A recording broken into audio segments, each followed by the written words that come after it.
Ya, shalom. Haleluya. Bagaimana? Agak panas? Panas ya. Siang tadi panas ya, makanya tadi sudah dicoba nyalakan AC dulu, tapi ya puji Tuhan Indonesia memang panas ya. Semarang katanya satu orang satu matahari ya, jadi banyak mataharinya ya. Jadi itulah mengapa Semarang panas ya. Dan sekali lagi saya ucapkan selamat untuk kita mengingat kembali pengorbanan Tuhan dan kasih Tuhan di dalam konteks kematiannya, Jumat Agung ya. Dan hari ini tema Jumat Agung adalah kasih yang berkorban. Saya yakin dan percaya kita semua familiar dengan kata ini gitu ya, yaitu kasih dan yang kedua berkorban gitu ya. Tapi kita mau coba mendalami sedikit tentang kasih dan korban ini, karena saya dapat waktu 45 menit, puji Tuhan, haleluya. Karena biasanya panitia kasih saya setengah jam ya, kalau ini 45 menit, oke deh ya. Jadi yang pertama kita mau bicara tentang kasih dulu. Saya yakin dan percaya kita semua sudah memahami tentang kasih. Tetapi apakah betul kita sudah memahami betul tentang kasih? Rupanya kasih yang Tuhan berikan di dalam kayu salib itu kasih yang spesial. Coba kita lihat Roma 5 ayat yang ke-8. Akan tetapi Allah menunjukkan kasih-Nya kepada kita oleh karena Kristus telah mati untuk kita. Ingat, kita bicara tentang Jumat Agung, bicara tentang kematian Kristus. Dan kasih Allah itu ditunjukkan ketika kita masih berdosa. Jadi kasih diberikan bukan kepada orang yang mengasihi Kristus, bukan kepada orang yang sudah baik, bukan, tetapi Yesus mengasihi kita selagi kita masih berdosa. Amin. Yakin? Enggak Pak Pendeta. Kalau begitu harusnya kasih Yesus tak bersyarat dong. Betul. Tapi coba lihat Yohanes 3 ayat 16. Coba kita buka Yohanes 3 ayat 16. Dikatakan demikian.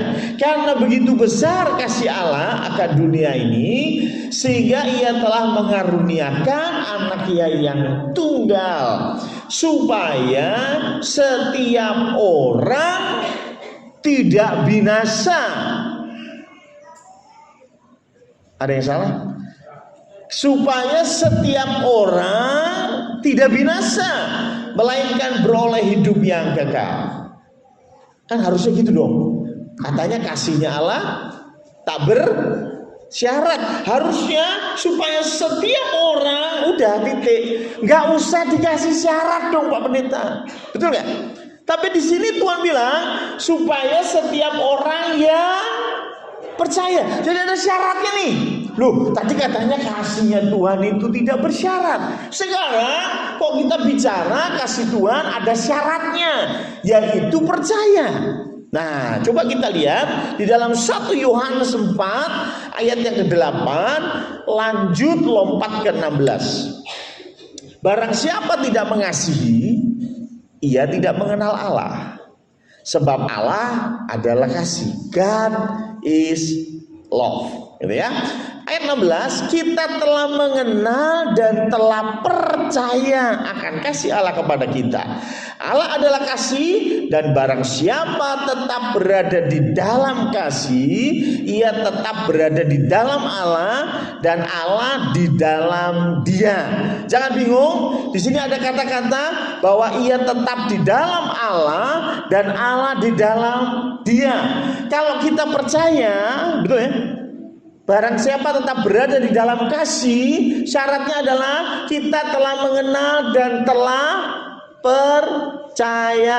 Jadi ketika kita percaya, maka tanda kutip ya, tandanya kita percaya ini apa? Tandanya kita percaya, maka kita akan mengasihi. Ngerti ya? Kalau engkau tidak percaya, engkau tidak akan mengasihi. Ketika engkau percaya, engkau akan mengasihi. Dan ketika mengasihi, maka Allah di dalam kita, kita di dalam Allah. Salah satunya apa yang ada di hadapan kita? Betul ya? Perjamuan kudus. Kenapa sih Pak Pendeta rotinya kok harus dimakan, anggurnya harus diminum? Lah mbok ditempelke jidat aja ya. Gitu ya. Ya itu ada tuh ya salah satu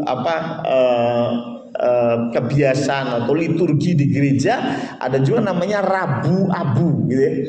Yang kemarin kita bahas, Rabu Abu itu abunya ditaruh di sini ya. Ya bukan dimakan. Tapi kok roti sama anggur ini dimakan. Sama di sini yang sudah baptis. Sudah ya. Apakah pada waktu dibaptis itu air baptisannya harus diminum? Tidak ya. Sepertinya kalau saya lihat sejarah gereja, hanya satu sakramen yang bicara tentang dimakan. Roti dan anggur dimakan. Tahu ini berhubungan dengan tadi.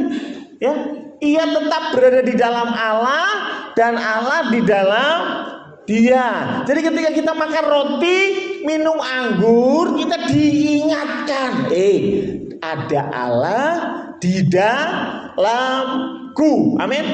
Gitu ya. Nah, bagaimana caranya? Ketika kita percaya, maka kita akan mengasihi. Jadi mengasihi Allah itu adalah tanda kita percaya. Maka dari itu Tuhan menarik. Tuhan kasih kata mengasihi. Kenapa? Karena mengasihi itu tidak bisa sendirian. Setuju? Ya? Mbak Jovan ini mengasihi. Mengasihi siapa? Dirinya sendiri. Gimana? Kira-kira itu kasih bukan? Saya tanya, itu kasih gak? Hah? Pak Tri itu, waduh, Pak Tri mengasihi siapa? Dirinya sendiri. Mengasihi diri enggak? Anak-anak enggak? Saya mengasihi diri saya sendiri. Saya mau tanya, kalau orang ada yang ngomong dia mengasihi dirinya sendiri, only dirinya sendiri, saya tanya, dia mengasihi enggak? Enggak. Jadi kasih itu harus ada dua minimal untuk bisa saling. Itu namanya kasih. Mas Uung begitu mengasihi Mbak Ari, tapi kalau Mbak Ari enggak, itu namanya cinta bertepuk sebelah tangan, betul ya? Betul ya? Kalau Ari Sandi begitu mencintai istri, tapi istri enggak, gimana? Nah, mungkin keluar dua tuyul-tuyul ya. Artinya apa? Kasih itu harus ada respon, betul ya?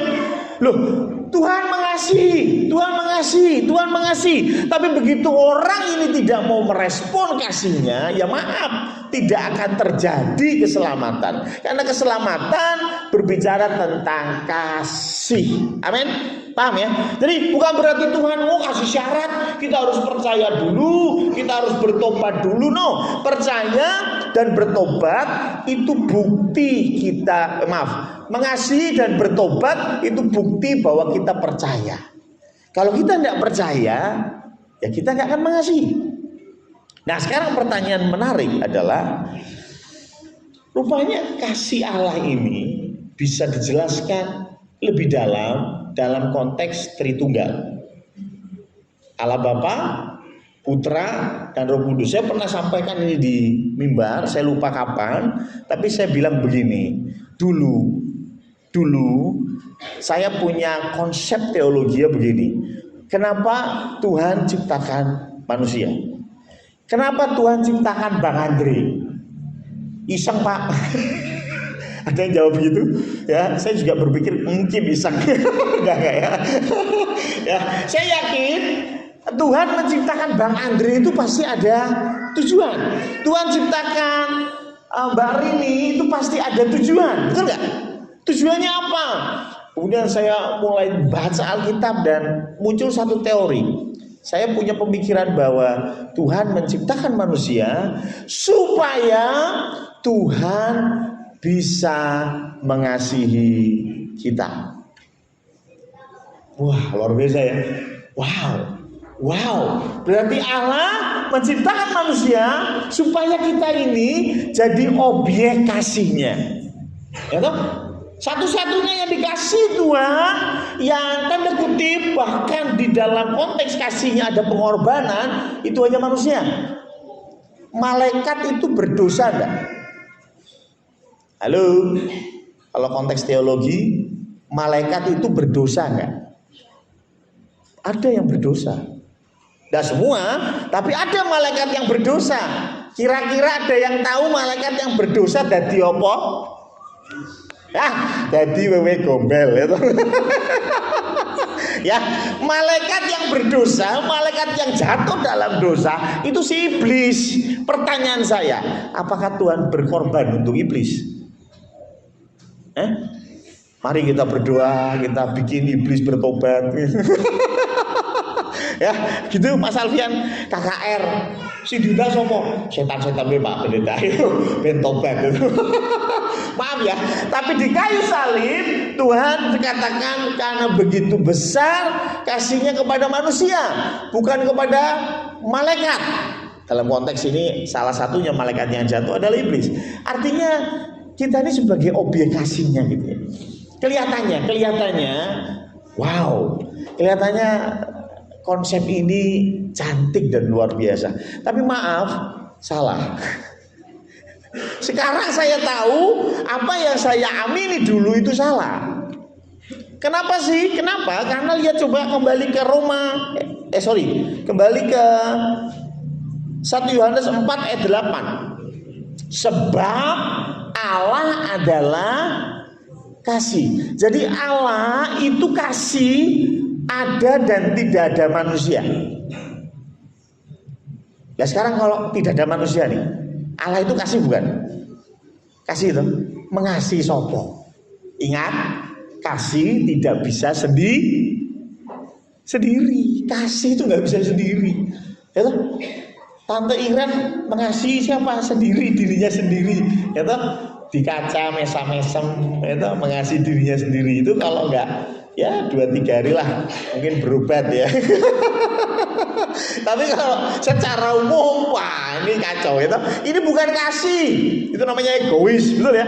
Nah kalau begitu, kalau Allah itu mengatakan Allah itu kasih, lah dia mengasihi siapa? Tahu jawabannya? Jawabannya terjawab di Trinitas. Ada Bapa, Putra, dan Roh Kudus. 3 pribadi ini saling mengasihi. Bapa mengasihi anak, anak mengasihi Bapa, Bapa mengasihi Roh Kudus, Roh Kudus mengasihi anak. Jelas? Sehingga apa? Tanpa ataupun ada manusia, Allah itu kasih. Betul nggak? Allah itu kasih. Allah itu kasih. Yang menarik, ketika Tuhan Yesus mati di kayu salib. Ketika Tuhan Yesus mati di kayu salib, saya mau tanya, kenapa murid-murid menangis? Kenapa murid-murid menangis? Oh ya sedih Pak Pendeta, gurunya meninggal, sedih. Oke, setuju. Tapi menarik, salah satu teori dari seseorang bernama Sigmund Freud. Ini ahli psikologi. Oh, ini ada yang orang psikologi? Ya, S1, S2 psikologi boleh ya toh? Sigmund Freud itu dalam karyanya Mourning and Melancholia ini kemudian menjadi sebuah cara pandang tentang namanya egoistic grief. Egoistic grief itu apa?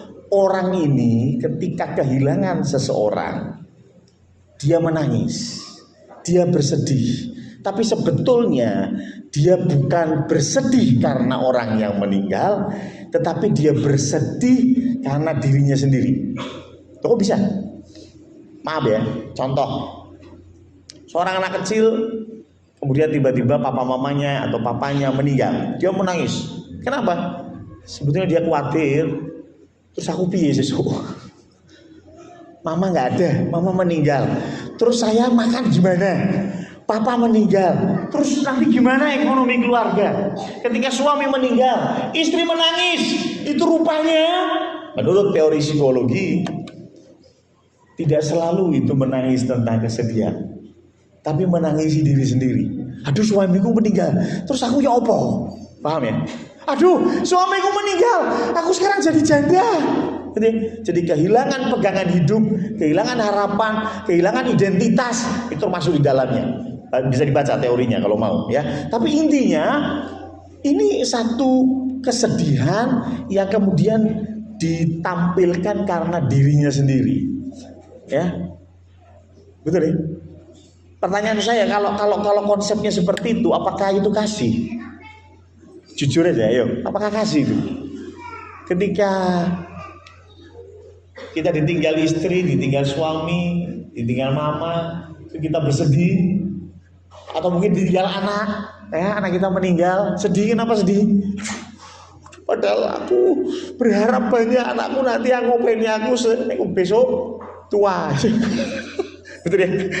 Saya berharap anak saya nanti akan yang ngurus saya ketika saya tua. Anak saya meninggal, nangis. Berarti nangisnya itu karena dia kehilangan, atau nangisnya karena harapannya hilang. Benar ya? Tapi coba perhatikan. Ini menunjukkan Allah itu Tritunggal. Ini menunjukkan bahwa Allah itu adalah kasih. Yaitu apa? Coba perhatikan. Saya kasih contoh yang sederhana saja. Ketika ibu saya meninggal, ya, ketika ibu saya meninggal 2013,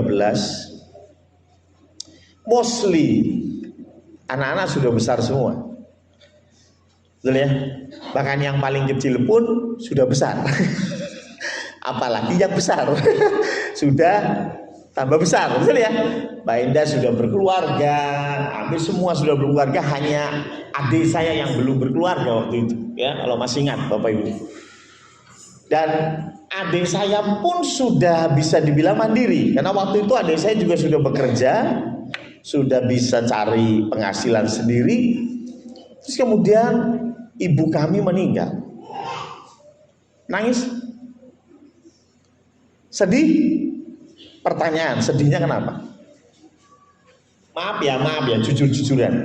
Bukankah lebih baik tertawa? Anak begitu pulang kerja, dia harus nyibin ibu, ya, disibin, nyuapin, ngurusin ibu, baru bisa istirahat. Begitu setiap hari. Maaf ya. Kalau ibu meninggal, tugasnya Nok lebih mudah atau lebih sulit? Lebih mudah ya. Harusnya gimana? Bersorak-sorak. Betul ya? Betul ya? Logika sederhana. Ini kita bicara logika sederhana ya. Hitung-hitungan, ya toh? Harusnya pulang kerja capek, beli popok dulu, ganti popoknya mami gitu ya, dan lain sebagainya. Bahkan jadwal pacaran sama Anton juga keteteran gitu. Karena harus ngurusin ibu. Pertanyaannya, kenapa ketika ibu dipanggil Tuhan kita menangis? Apakah kita, maaf kata, jadi kehilangan income? Enggak juga. Apakah kita jadi kehilangan pendapatan? Kebutuhan kita jadi meningkat? Enggak juga. Tapi pertanyaan itu bisa dijawab karena ada kasih, gitu ya.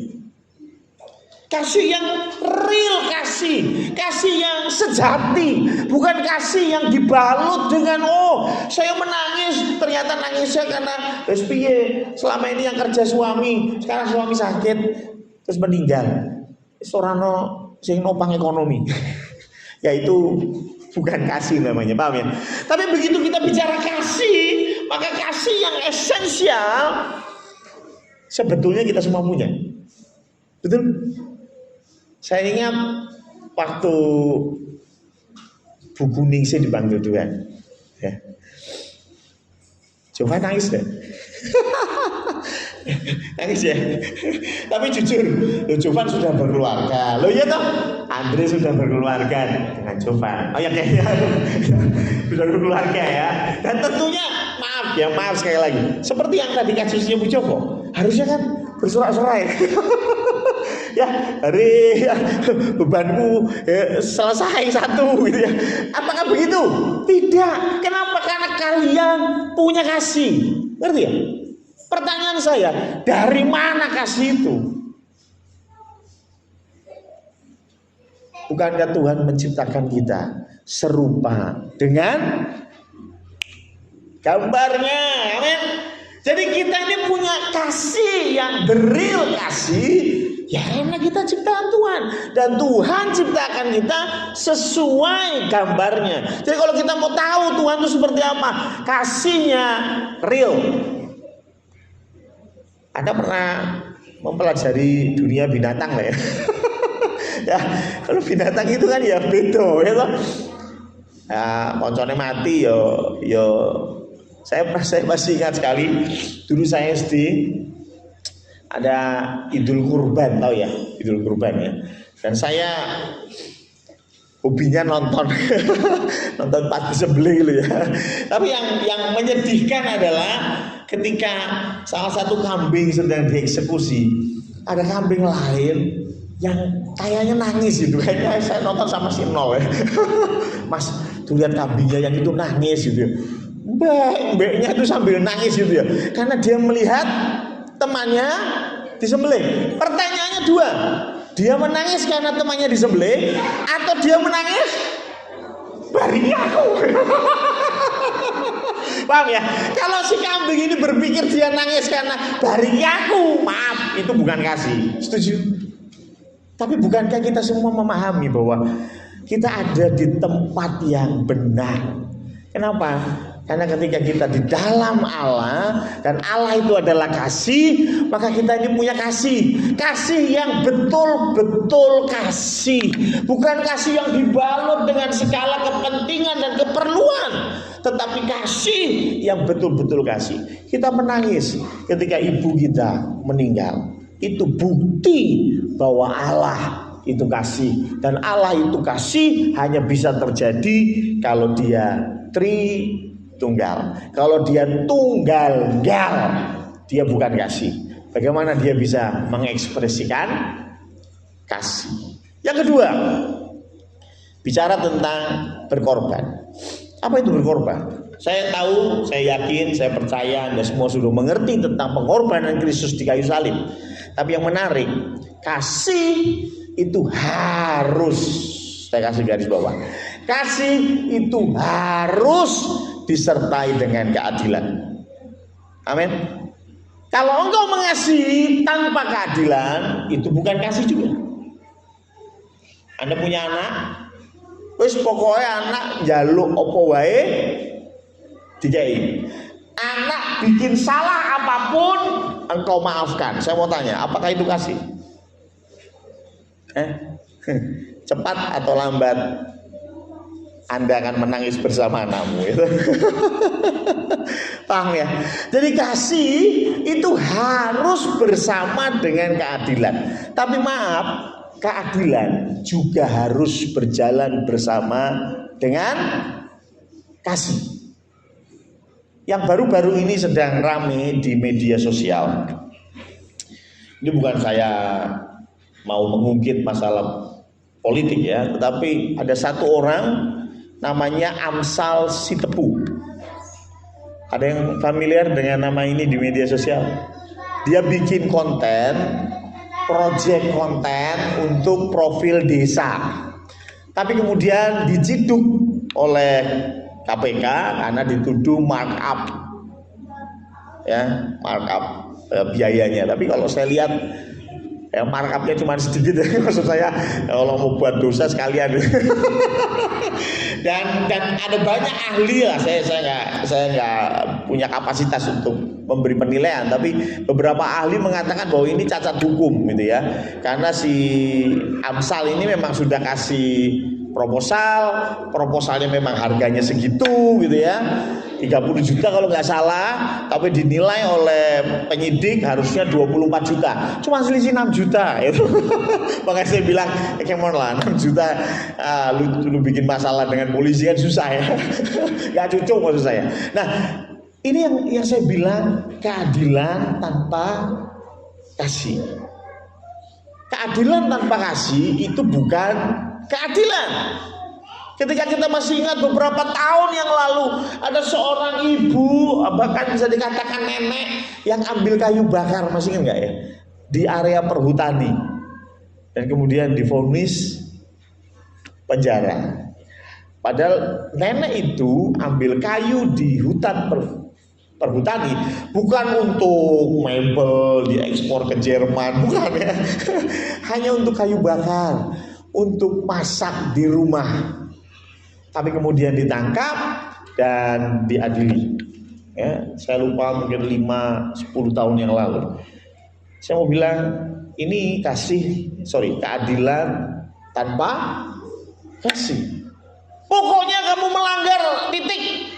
Harus dihukum, titik. Nggak mau tahu ceritanya seperti apa. Pokoknya kamu salah, titik. Dan itu yang, maaf ya, diajarkan oleh agama. Saya bisa bilang itu diajarkan oleh agama, termasuk kekristenan. Saya sampai capek menjawab, karena kebanyakan orang bertanya kepada hamba Tuhan itu apa? Pak, gini boleh nggak? Pak, gitu boleh nggak? Loh ya, Pak, menurut Bapak merokok boleh nggak? Pak, menurut Bapak bikin tato boleh nggak?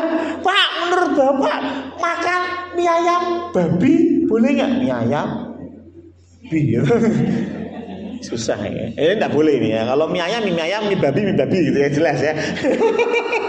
Tapi betul nggak? Ya, agama, apapun agama bicara tentang rule, aturan. Tapi ingat, aturan tanpa kasih itu bukan keadilan. Betul? Betul. Karena itulah, coba kita buka di Matius 5 ayat yang ke-14. Matius 5 ayat yang ke-14. Berkata demikian. Kok Matius 5? Ya, Roma 3 ayat 25. Keliru, kepeane ya toh.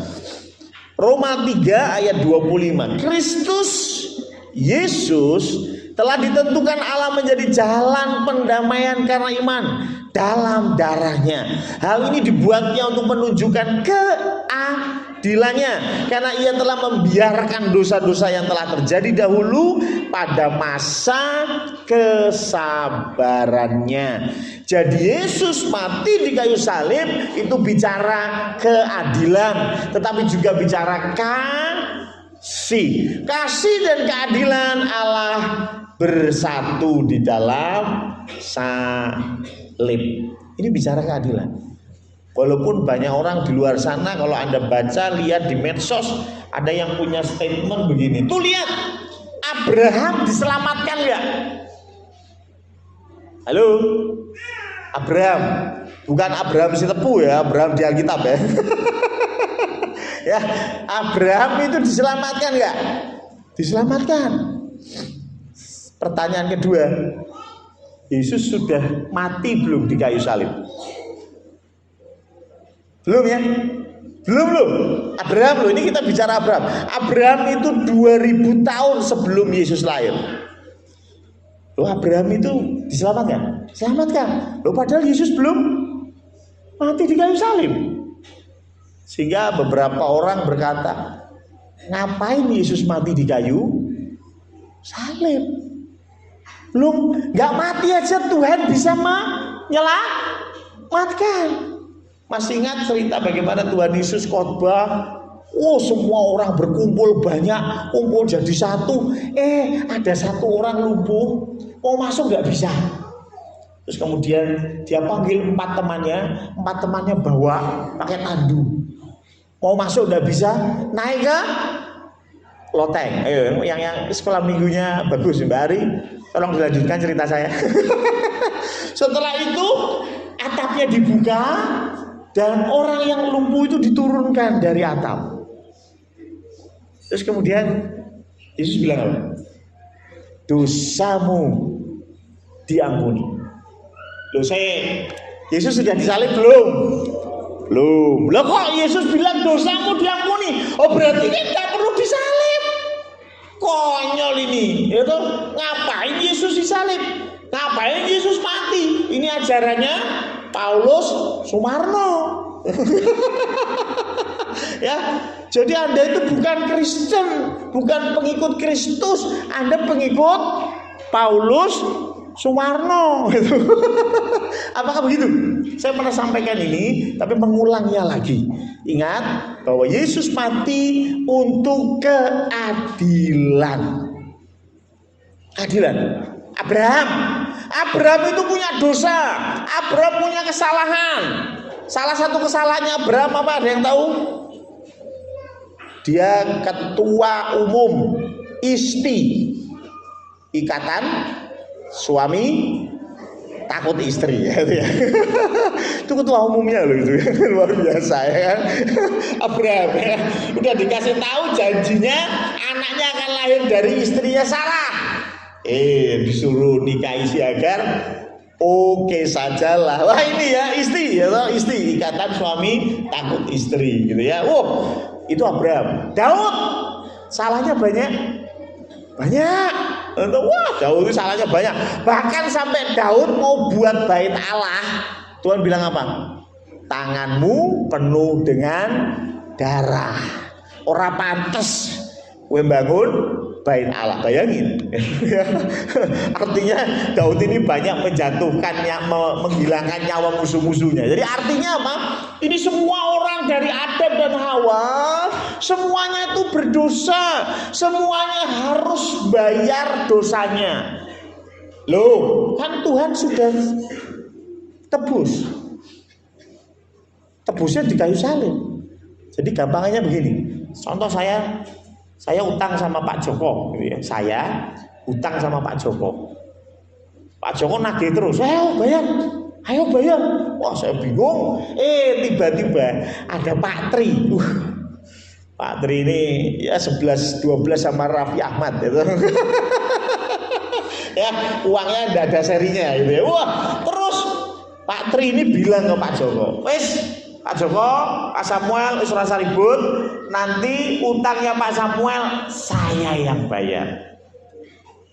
Pak Tri bilang begini, Pak Samuel, hutangmu sudah lunas, saya yang bayar. Sudah bayar? Belum. Tapi Pak Joko saya yakin sudah anteng. Orang bakal nagih aku meneh. Kenapa? Mau dibayar sama Pak Tri. Lo kok percaya nih Pak Tri bakal bayar? Lu 11-12 sama Raffi Ahmad, gitu? Ada 11-12 sama Pak Samuel, padha wae. Pak Samuel tidak bisa bayar, Pak Tri ya sama gitu ya. Tapi karena yang ngomong ini Pak Tri, Pak Joko aman, nyaman. Sudah dibayar? Belum. Terus Pak Tri ketemu lagi Pak Darto, podo utang mbek Pak Joko. Pak Tri bilang, wis santai Pak Darto, hutangmu sudah lunas, aku sih bayar. Sudah belum? Maksudnya dibayarnya belum. Tapi Pak Darto, saya pasti sudah bersuka cita. Betul ya Pak Darto ya? Wah, balik wis senengnya ra karuan. Ngapa? Utangnya wis lunas dibayar. Besok kok Pak Tri wis durung. Tapi kan itu janji, betul ya? Janjinya Pak Tri. Pertanyaannya, apakah Pak Tri harus tetap membayarnya? Ya harus. Nah ora, Pak Joko ngamuk, betul ya? Ya, maka dari itu dosanya ada terus sampai Abraham, terus sampai Daud, terus sampai Yeremia, terus sampai Yesus lahir. Baru Yesus harus membayarnya. Harus nggak? Harus. Walaupun Yesus bilang ke Abraham, dosamu diampuni. Dosanya Daud, dosamu diampuni. Dosanya orang yang lumpuh diturunkan dari atap, Yesus bilang dosamu diampuni. Tapi tetap harus disalib. Tetap. Kenapa? Itu keadilan. Jangan gara-gara Pak Tri 11-12 sama Raffi Ahmad, terus Pak Tri bilang, wis ya, rasa tak bayar ya Pak Joko ya. Santailah, kapan-kapan aku iling tak bayar. Ya jelas itu bukan keadilan, betul ya? Keadilan akan terjadi di saat Pak Tri datang ke Pak Joko. Sing tengan mbak aku, sapa wae mau sing tak tebus? Pak Samuel, Pak Darto, Pak Budi, Pak Marno, total semenenya tak bayar. Jreng.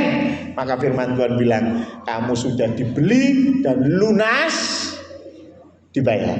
Amin. Kita sudah dibeli dan lunas dibayar. Tuhan membayarnya di kayu salib. Bukan berarti Tuhan aneh. Kenapa sih tidak ada susah-susah disalib? Bukan. Tetapi ini bentuk dari keadilan. Karena keadilan tanpa kasih itu bukan keadilan. Dan kasih tanpa keadilan itu juga bukan kasih. Tuhan kita, Tuhan yang penuh kasih dan Tuhan yang adil. Maka dia harus mati di kayu salib untuk menebus kita. Dan itulah mengapa kita bersyukur. Kenapa? Karena kita punya iman bahwa dosa kita sudah dibayar dengan lunas.